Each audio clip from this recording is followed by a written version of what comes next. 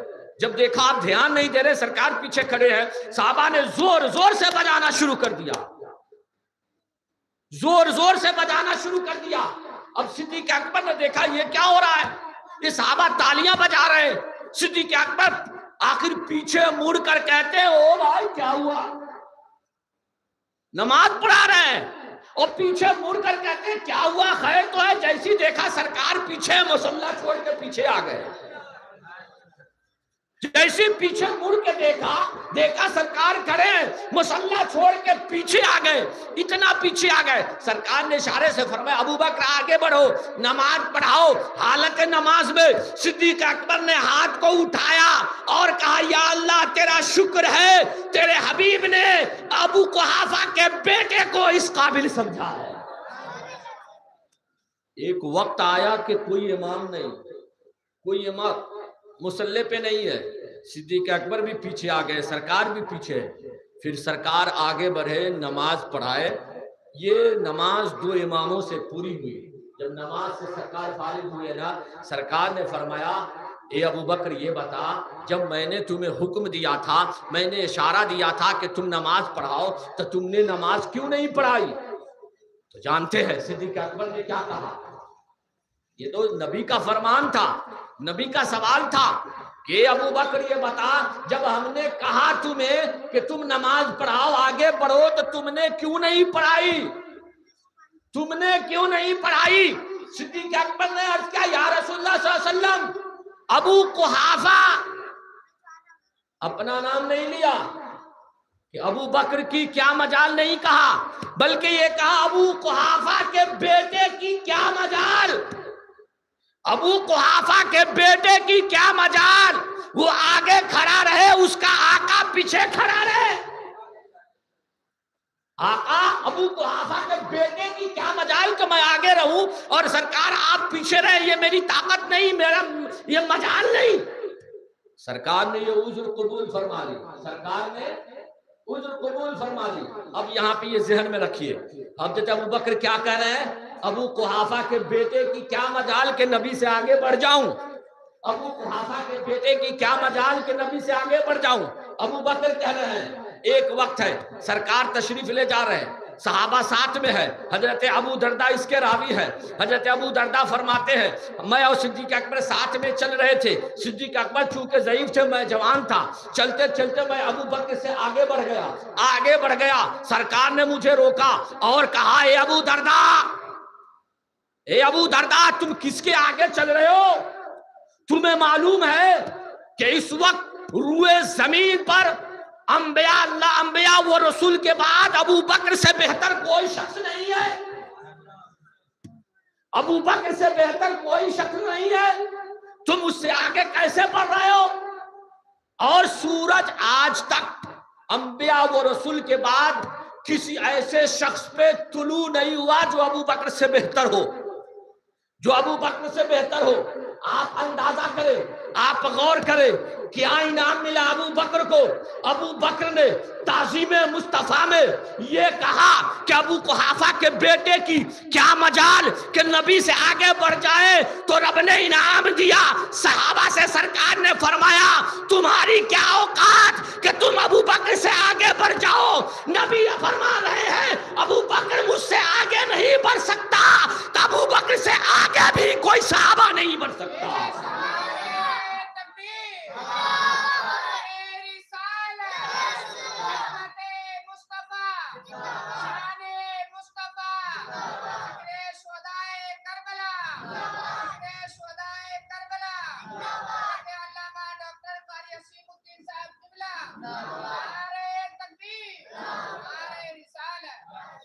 یہ صدیق اکبر کی ذات ہے۔ تو میں یہ بتانا چاہوں گا آج کل کے لوگوں کو، نوجوانوں کو، کہ آخر یہ صدیق اکبر کی نماز یہ صدیق اکبر کی نماز ہے، نماز میں بھی تعظیم مصطفیٰ ہے، ادب مصطفیٰ ہے، نماز میں بھی تعظیم مصطفیٰ ادب مصطفیٰ ہے، یہ عشق ہے۔ آج کے نوجوانوں کو یہ باتیں کیوں نہیں بتائی جاتی؟ سنو، بغیر عشق مصطفیٰ کے کتنی نمازیں پڑھو، وہ نماز قابل قبول نہیں ہوگی۔ نوجوانوں کو درس دو، اس کے اندر عشق مصطفیٰ جگاؤ، پیدا کرو۔ جب عاشق بنے گا، جب وہ عاشق بنے گا تبھی دین کی حفاظت کرے گا، تبھی دین کی حفاظت کرے گا۔ کیونکہ دین کے لیے جو صحابہ نے لڑا ہے نا، وہ عقل مند بن کے نہیں بلکہ عاشق بن کے لڑے، عاشق بن کے لڑے۔ جیسا کہ جنگ کے موقع سے بھیجا گیا، جنگ بدری کا موقع ہے، بھیجا گیا کہ جاؤ دیکھ کر آؤ مسلمان کیا تیاری کر رہے ہیں۔ عروہ بن مسعود آئے تھے دیکھنے، وہ اس وقت کافر تھے، بعد میں وہ اسلام لائے۔ انہوں نے جب وہ دیکھنے کے لیے آئے نا کہ مسلمان کیا کر رہے ہیں، تو دیکھا سرکار وضو فرما رہے ہیں نا، تو سرکار کے وضو سے جو جسم اتھر سے پانی مس ہو کر گرتے ہیں، وہ پانی صحابہ لے کر اپنے چہروں پہ مل لیتے ہیں، چہروں پہ مل لیتے ہیں، تھوکتے ہیں، تھوک کو اپنے ہاتھ پہ روک لیتے ہیں۔ اور عروہ بن مسعود حیران ہو گئے، پریشان ہو گئے۔ بڑے بڑے بادشاہوں کو دربار میں گیا، بڑے بڑے بادشاہوں کے رعایا کو دیکھا، کسی کی رعایا، کسی کے غلام اتنی تعظیم، اتنا ادب احترام نہیں کرتے۔ یہ کون لوگ ہیں کہ اپنے نبی کے جسم سے لگے ہوئے پانی کو نیچے نہیں گرنے دیتے ہیں، ان کے منہ سے نکلے ہوئے تھوک کو نیچے نہیں گرنے دیتے ہیں؟ تو آخر یہ ہے تو کون لوگ ہیں؟ جب وہ واپس گیا ابو جہل سے کہا، ابو جہل جنگ نہیں کر سکتے۔ کہا کیوں؟ تعداد میں ہم سے زیادہ، کہا تعداد میں ہم سے زیادہ نہیں، کہا جنگی سامان زیادہ ہے، کہا جنگی سامان زیادہ نہیں، کہا پھر کیا کھانے پینے کی چیزیں زیادہ ہے، کہا کچھ نہیں، فاقے کالم میں پیٹ پہ پتھر بدھے ہیں، کہا پھر ہم ان سے لڑ کیوں نہیں سکتے؟ عروہ بن مسعود کہتے سنو، ہم عقل مندوں سے لڑ سکتے ہیں، بہادروں سے لڑ سکتے ہیں، طاقتوروں سے لڑ سکتے ہیں، عاشقوں سے نہیں لڑ سکتے۔ ارے میں نے بڑے بڑے بادشاہوں کے دربار دیکھے ہیں، آج تک کہ میں نے ایسا نہیں دیکھا کہ جو محمد کے غلام کرتے ہیں، محمد کے جسم سے لگے ہوئے پانی کو ان کے غلام زمین پہ نہیں گرنے دیتے۔ تو بتاؤ، جن کے جسم سے لگے پانی کو غلام زمین پہ نہیں گرنے دیتے، ان کے خون کو کیسے گرنے دیں گے؟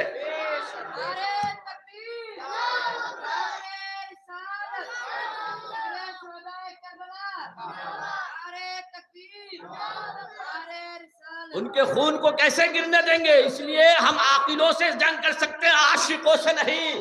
اپنی اولاد کو، اپنے بیٹوں کو عاشق بناؤ، عاشق بناؤ گے تبھی ایک ہو کر ہزار پہ بھاری رہے گا، ورنہ جہاں جائے گا گیدڑ کی طرف پٹا کر کے آئے گا۔ اس لیے عشق مصطفیٰ بیدار کرو۔ عشق مصطفیٰ ایسی چیز ہے، آپ اندازہ کریں۔ بس ایک روایت پیش کرتا ہوں، اس کے بعد اپنی تقریر ختم کرتا ہوں۔ سرکار دو عالم صلی اللہ علیہ وسلم کا جو محل ہے جنت میں، اس محل کے بیچ میں ایک شجر، ایک جھاڑ، ایک پیڑ، ایک درخت نکلا ہے، اس کا نام ہے شجر طوبہ۔ کیا نام ہے؟ شجر، اور اس کی ٹہنی پورے جنت میں پھیلی ہوئی ہے، پورے جنت میں پھیلی ہوئی ہے، اور اس کے پھل اہل جنت کھاتے ہیں، اہل جنت کو اس کا پھل کھلایا جائے گا۔ یعنی یہاں بھی ہم نبی کا صدقہ کھاتے ہیں، وہاں بھی نبی کا صدقہ کھائیں گے۔ یہاں بھی سرکار نے فرمایا واللہ یؤتی وانا قاسم، رزق دیتا رب ہے، بانٹتا میں ہوں، رزق دیتا رب ہے، بانٹتا میں ہوں، تقسیم میں کرتا ہوں، کھلاتا میں ہوں۔ تو دنیا میں بھی ہم رزق کھا رہے ہیں نبی کے تقسیم کردہ، بانٹے ہوئے، نبی کے صدقے میں، قیامت کے دن اور جنت میں بھی ہم کھائیں گے تو نبی کے صدقے میں، نبی کے شجر طوبہ سے۔ لیکن وہ شجر طوبہ کی خصوصیت یہ ہے کہ وہاں پہ فرشتے جائیں گے، کوئی بھی فرشتہ ایک بار جائے گا اور ایک دعا کرے گا، ایک دعا کرے گا۔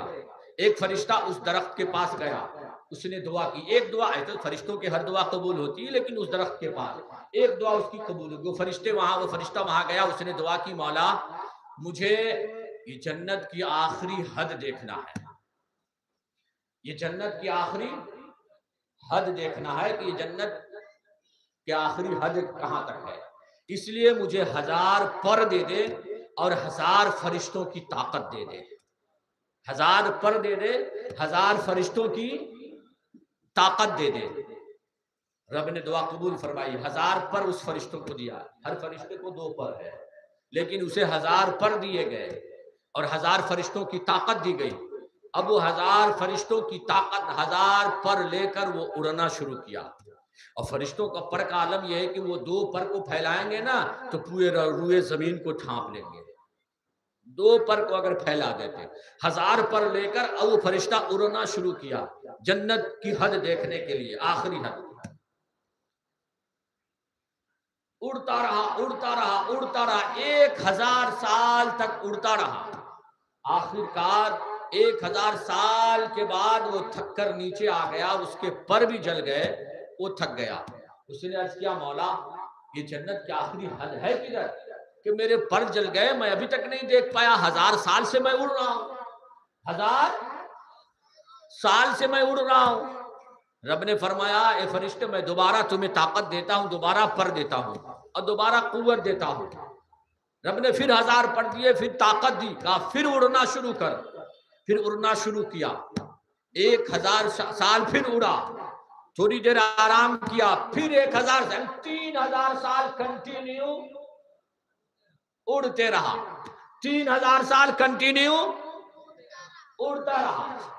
آخر کار وہ ایک ایسی منزل پہ پہنچا کہ اس کے محل کی خوبصورتی کو دیکھ کر وہ نیچے آ گیا، اور 3000 سال پہ جب وہاں پہنچا تو اس نے سوچے نہیں لگا یہ محل کتنا خوبصورت ہے، آخر یہ محل ہے کس خوش نصیب کا، یہ کسے یہ محل دی جائے گی۔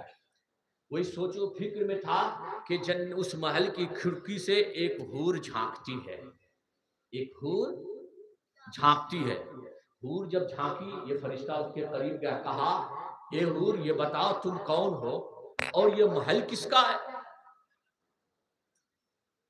وہ حور کہتی ہے سنو یہ محل میرے شوہر کا ہے، یہ محل میرے شوہر کا ہے، اور 1000 بلکہ مجھے معلوم نہیں تعداد کتنی ہے، کتنی حوریں میری خدمت پہ مامور ہے، تعداد اس حور کو معلوم بھی نہیں کہ رب نے کتنی حوریں ان کی خدمت کے لیے مامور کیا ہے۔ کہا واہ اتنی حوریں، اور تم اتنی خوبصورت ہو کہ یہ تمام حوروں سے زیادہ تم خوبصورت ہو، اتنی حسین و جمیل ہو اور تمہاری خدمت کے لیے اتنی حوریں مامور ہے اور اتنا خوبصورت حسین محل ہے تمہارے لیے۔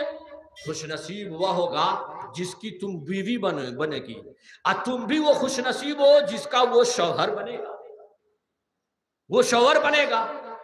کہا یہ بتاؤ کہ تم کہاں چلے؟ کہا میں 3000 سال سے اڑ رہا ہوں، جنت کی آخری حد دیکھنا چاہتا ہوں۔ آخری یہ جنت کی آخری حد ہے کہاں؟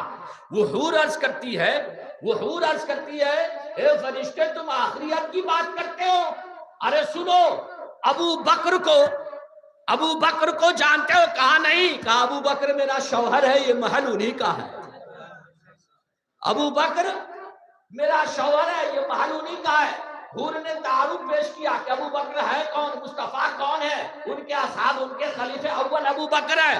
تعارف پیش کیا اور کہا سنو میرے شوہر جو ابو بکر ہے ان کو رب تبارک و تعالی جو 10,000 حصہ دے گا اس جنت میں، جو حصہ دے گا اس حصوں کو 10,000 میں تقسیم کرو، ان حصوں کو 10,000 میں تقسیم کرو، تقسیم کرنے کے بعد جو ایک حصہ ہوگا 3000 سال سے اڑتے اڑتے تم ایک حصے کو بھی ابھی طے نہیں کر پائے۔ سمجھ میں آئی بات کی نہیں؟ سمجھ میں آئی؟ بولیے نا، آپ لوگوں کو سمجھ میں آیا میں کیا کہا؟ نیند آ رہی ہے، چلیے کوئی بات نہیں۔ یعنی سیدنا صدیق اکبر کو جو حصہ جنت میں ملے گا نا، ان حصوں کو 10,000 میں تقسیم کی جائے، 10,000 جگہ اس کو حصہ لگایا جائے۔ اب 10,000 کا جو ایک حصہ ہوگا، پہلا حصہ، اس پہلے حصے کی جو ملکیت صدیق اکبر کی ہے، ابھی 3000 سال میں فرشتہ اسے بھی طے نہیں کیا ہے، تو پوری جنت کے حدود کو کب طے کر سکتا ہے؟ جنت کی آخری حد تک وہ کب پہنچے گا؟ ابھی صدیق اکبر کو جو حصہ ملے گا اس کا ایک حصہ کو نہیں پہنچ پایا ہے، ایک پہنچ پایا تو آخری حد تک کہاں پہنچا؟ تو یہ صدیق اکبر کو اتنا بڑا انعام کیوں ملا؟ عشق مصطفیٰ کے نام۔ آج لوگ کہتے ہیں چلو چلو جنت ملے گی، 40 دن کے چلے میں چلو، یہ چلو وہ چلو، جنت جیسے لگتا ہے ان کے بابا کے گھر کا ٹھیکہ ہے۔ ارے جنت ایسی نہیں ملتی، صرف سردے پہ سجدہ مارنے سے نہیں ملتا ہے، بلکہ عشق مصطفیٰ ہو تب جنت ملتی ہے۔ ابو بکر کو جو یہ حصہ ملا، یہ جو مقام ملا، یہ رتبہ ملا، صرف عشق مصطفیٰ کی بنا پر، عشق مصطفیٰ کی بنا پر۔ اور سنو، ابو بکر جو خلیفہ اول بنے، خلیفہ بنائے گئے، یہ ان کا وہ افضل خلافت کی وجہ سے نہیں ہے، وہ افضل پہلے خلیفہ بنے اس لیے وہ افضل نہیں ہے، بلکہ وہ افضل ہیں اس لیے خلیفہ بنے۔ حضرت امام طحاوی اس کو لکھتے ہیں عقیدۃ الطحاوی میں کہ صدیق اکبر خلافت کی وجہ سے افضل نہیں بلکہ افضل ہونے کی وجہ سے خلیفہ اول بنے ہیں۔ تو یہ صدیق اکبر کی ذات ہے، کہنے کی بہت ساری بات ہے۔ تو میرے بھائیوں، سیدنا صدیق اکبر رضی اللہ تعالیٰ عنہ کا جو عقیدہ تھا، ایمان تھا، آج ہمیں ان عقیدوں کو، ان ایمان کو اپنانے کی کوشش کرنی ہے۔ اپنا تن من دھن سب کچھ قربان کر دیا۔ صدیق اکبر نے عرض کیا رسول اللہ صلی اللہ علیہ وسلم آقا مجھے 3 چیزیں پیاری ہیں۔ سرکار نے فرمایا کون سی 3 چیزیں پیاری ہے؟ کہا یا رسول اللہ آپ کا چہرہ ہو، میری نظر ہو، میری نظر ہو، آپ کا چہرہ ہو، میں ٹکٹکی باندھ کر دن رات صبح شام ہر گھڑی آپ کو دیکھتا رہوں۔ یہ خواہش رب نے ایسی پوری فرما دی کہ دنیا میں بھی ساتھ، سفر میں بھی ساتھ، حجر میں بھی ساتھ، بچپنے سے ساتھ تھے، جوانی میں بھی ساتھ، بڑھاپا میں بھی ساتھ، جنگ میں بھی ساتھ، ہر جگہ ساتھ، آج قبر میں بھی لیتے ہیں ساتھ۔ یہ خواہش پوری، آج بھی سرکار کے چہرے کو تک رہے صدیق اکبر۔ سرکار نے فرمایا ابو بکر دوسری خواہش کیا ہے؟ کہا یا رسول اللہ صلی اللہ علیہ وسلم میرا مال سب کچھ آپ پہ قربان، سب کچھ صدیق اکبر نے قربان کر دیا، یہ بھی خواہش پوری ہو گئی۔ اس کے بعد تیسری خواہش جو پوچھی گئی، صدیق اکبر نے عرض کیا ہے، صدیق اکبر نے سیدنا سرکار نے پوچھا اے میرے پیارے صدیق تیسری خواہش کیا ہے؟ صدیق اکبر نے عرض کیا رسول اللہ صلی اللہ علیہ وسلم میری بیٹی آپ کے نکاح میں ہو، میری بیٹی آپ کے نکاح میں ہو۔ رب نے فوراً وہی نازل فرمائی اور فوراً نکاح کا حکم دیا، کہا یہ پیارے حبیب اپنے صدیق کی خواہش پوری فرمائیے، آپ کا رب بھی یہی چاہتا ہے، آپ کا رب بھی یہی چاہتا ہے۔ تو میرے بھائیوں، یہ پیارے صدیق ہے جن کی ذات انبیاء و رسول کے بعد اگر کوئی سب سے افضل و اعلیٰ بلند و بالا ہے تو صدیق اکبر کی ذات ہے۔ خلیفہ اول بلا فصل ہے، ان کے خلافت میں یا خلیفہ اول ہونے میں کوئی بھی رکاوٹ نہیں، کوئی بھی چوں چرا نہیں۔ تمام اصحاب بلکہ مولا علی نے بغیر چوں چرا کے قبول کیا ہے ان کی بیعت۔ کسی نے پوچھا مولا علی سے کہ علی آپ نے کیسے انہیں اپنا خلیفہ مان لیا؟ کہا تم مجھ سے پوچھتے ہو؟ ارے جب اللہ اس کے رسول نے دینی معاملے میں ہمارا امام انہیں بنا دیا تو ہم دنیاوی معاملے میں انہیں اپنا امام اور خلیفہ کیوں نہ انہیں تصور کریں؟ جب اللہ اس کے رسول نے دینی معاملے میں ہمارا امام انہیں بنا دیا تو ہم نے دنیاوی معاملے میں اپنا خلیفہ امام انہیں تصور کر لیا، تسلیم کر لیا۔ یہ مولا علی کا قول ہے، مولا علی فرماتے ہیں۔ تو آج جو لوگ کہتے ہیں بہت سے سینہ پیٹنے والے، کوٹنے والے، وہ اس لیے کہتے ہیں تو ان کے کہنوں پہ دھیان مت دیجیے۔ میں اپنے نوجوانوں سے کہوں گا ایسے لوگوں کے چکر میں مت پڑے۔ آج جو سینہ پوٹتے ہیں پیٹتے ہیں نا، یہ مار ہے رب کی طرف سے، ہم تو نہیں مار سکتے، ہم تو نہیں مار سکتے۔ ہم ماریں گے تو بھائی مقدمہ بن جائے گا، پھر ہماری جیل ہو جائے گی، ہم نہیں مار سکتے۔ رب نے ایسا انتظام کر دیا ہے کہ جس کے دل میں ابو بکر و عمر نہیں، وہ سینہ ہمیشہ یوں ہی پیٹا جائے، یوں ہی پیٹا جائے گا۔ ہاں ایک ہم اور آپ ایک کر سکتے ہیں، وہ اتنی بڑی بلیڈ لے کر جو مارتے ہیں نا، جا کر کے ہم مدد کر سکتے ہیں کہ آپ یہ کہہ سکتے ہیں کہ بھائی اس سے کیا ہوا؟ میدان کربلا میں اتنی بڑی کوئی چھری یا کوئی اوزار اتنا بڑا نہیں تھا، بڑے بڑے تلوار تھے، خنجر تھے۔ جب عمل ہی کرنا ہے تو یہ تلوار لو، اس سے مارو اپنے آپ کو۔ یہ مدد تو کر سکتے ہیں نا، یہ مدد کر سکتے ہیں نا، جا کے دے سکتے ہیں نا، بتا سکتے ہیں کہ کربلا والوں کے نقش قدم پہ چل رہے ہو، کربلا والوں کی یاد منا رہے ہو، تو کربلا میں یہ اتنی بڑی کوئی چھری نہیں تھی، کوئی ہتھیار اتنے بڑے نہیں تھے جو اتنے بڑے لے کے ایسے ایسے مار رہے ہو۔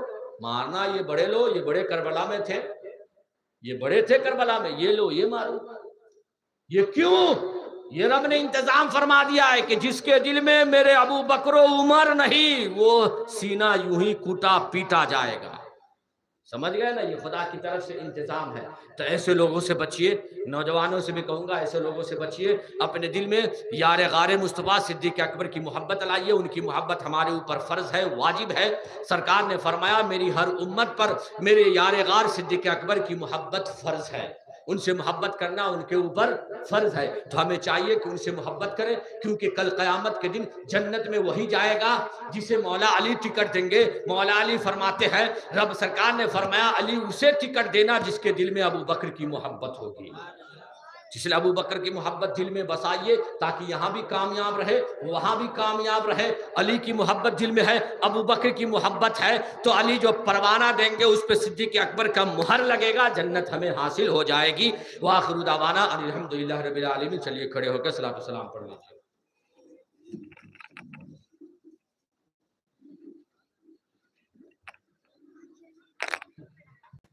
مولانا صلی وسلم دائما ابدا على حبيبك خير الخلق كلهم۔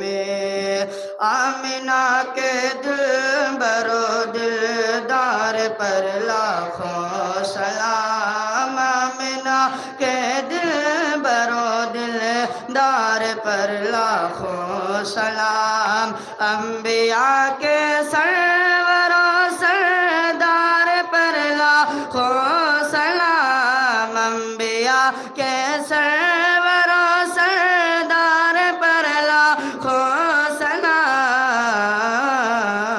مولایا صلی وسلم دائما ابدا اعلی حبیبک خیر الخلق کل۔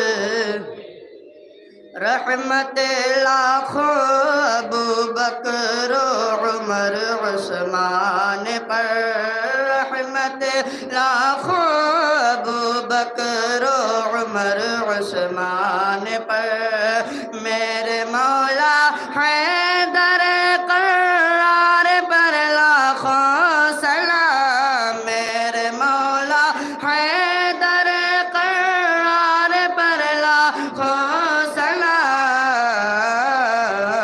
مولایا صلی وسلم دائما ابدا اعلی حبیبک خیر الخلق کلہم۔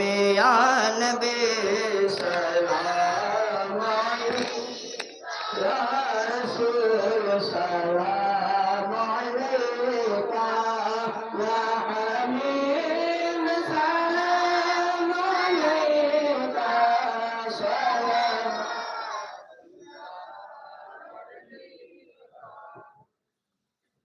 الصلاة والسلام عليك يا رسول الله، الصلاة والسلام عليك يا نبي الله، الصلاة والسلام عليك يا حبيب الله، وعلى آلك وأصحابك يا سيدي يا رسول الله صلى الله تعالى عليه وسلم۔ يا إله العالمين، يا خدا القدوس، يا پاک پروردگار عالم، بعد عشاء سے ابھی تک یہاں جو بھی ذکر و اذکار ہوا، نعت خوانی مرتبت خوانی تیرا تیرے محبوبین کا، تیرے محبوب کے محبوب کا ذکر ہوا ہے، مولا اسے قبول فرما۔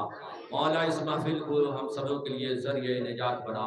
مولا اس محفل میں جتنے لوگوں نے بھی شرکت کی ہے، مولا سبوں کی شرکت کو حاضری کو قبول فرما۔ ہم سبوں میں جو پریشان حال ان کی پریشانی کو دور فرما، جو بے روزگار ہے انہیں برسر روزگار بنا، جو قرضدار ہے ہمارے پر دوشی عطا فرما، جو بے اولاد ہے انہیں ایک صالح اولاد عطا فرما، ہم سبوں کو پکا اور سچا مسلمان بنا۔ جن لوگوں نے نظر و نیاز پیش کی ہے مولا اس کی نظر کو قبول فرما، ان کے تمام جائز نیک مقاصد کو پوری فرما، ان کے روزی روزگار میں خوب خوب برکتیں عطا فرما، ہم سبوں کو دارین کی نعمتوں سے مالا مال فرما۔ ان اللہ و ملائکتہ یصلون علی النبی یا ایھا الذین آمنوا صلوا علیہ وسلموا تسلیما اللهم صل علی سیدنا شفیعنا و حبیبنا مولانا محمد بارک وسلم صلوا علیہ صلاۃ و سلام علیک یا رسول اللہ سبحان ربک رب العزۃ عما یصفون و سلام علی المرسلین والحمد للہ رب العالمین السلام علیکم